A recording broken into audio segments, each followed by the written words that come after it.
फिर तो थोड़ा भी भजन करने वाले का पतन नहीं नहीं बिल्कुल।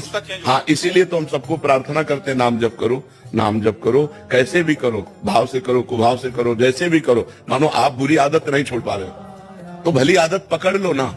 तो कम से कम तुम्हारे पास बुराई के साथ साथ बहुत बड़ा भजन भी तो है जो तुम्हारी हर जगह रक्षा कर लेगा, तुम्हारी बुराइयों का नाश करके ये तुम्हें उन्नति प्रदान करेगा। हम गलत बात नहीं छोड़ पा रहे, हम असमर्थ हैं, तो सही बात भी तो पकड़ लो, राधा राधा बीच में डाल लो, तो आपकी जो अशुभ गति होने वाली वो नहीं होगी, आपकी अशुभ गति नहीं होगी, आपका जो असत भाव है वो नष्ट हो जाएगा और ये सद्भाव एक दिन आपको भगवत प्राप्ति करा देगा। इसीलिए पूज्य राधा बाबा ने कहा, एक बार भी जो राधा कृष्ण बोला उसने मोक्ष के लिए कमर कस लिया।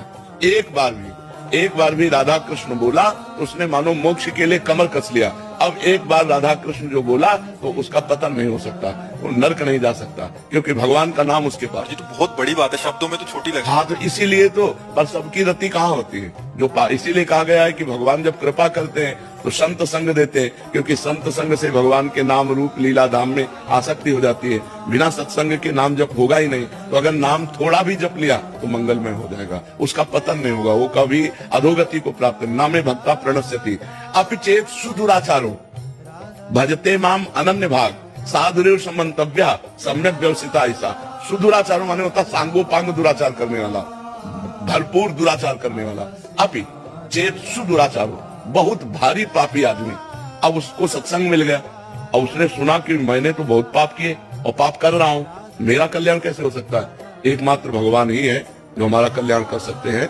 तो सम्यक व्यवसिता ऐसा उसने अपनी बुद्धि में बैठा लिया कि मैं नीच हूँ, पापी हूँ, पापाचरण हो रहा है, और मैं भगवान की शरण में हूँ, अब भगवान ही मेरा उद्धार करेंगे। और कृष्ण कृष्ण कृष्ण कृष्ण राधा राधा राधा, और पाप कर रहा है, वर्तमान में पाप कर रहा है, तो भी उसकी दुर्गति नहीं होगी। भगवान कह रहे उसे साधु मानो, मैं उसको साधु बनाऊंगा। करो सत्य के साधु समाना। अपि चेत सुदुराचारु भजते माम अनन्य भाग साधुरेव समंतव्य, उसे साधु मानो, क्योंकि अब मैं बनाऊंगा साधु। क्षिप्रम भवति धर्मात्मा, अब मैं उसे शीघ्र धर्मात्मा। और भगवान जिसे साधु बनाना चाहे वो असाधु रह कैसे सकता है? तो दुराचारी होकर के भी यदि वो भगवान का आश्रय लेकर नाम जप करता है तो वो नरक नहीं जाएगा, वो भगवान की प्राप्ति के मार्ग में जहां से गिरा है उन भोगों को स्वर्ग आदि लोकों में भोगेगा। जो बड़े बड़े पुण्यात्माओं के लिए दुर्लभ वस्तु है वो उस भजनानंदी को भोगने को मिलेगा, और फिर बड़े पवित्र कुलों में, राज वैभव कुलों में उसका जन्म होगा। कोई साधारण नहीं, क्योंकि नाम जप उसने किया है, इसलिए नाम जप अवश्य करना चाहिए।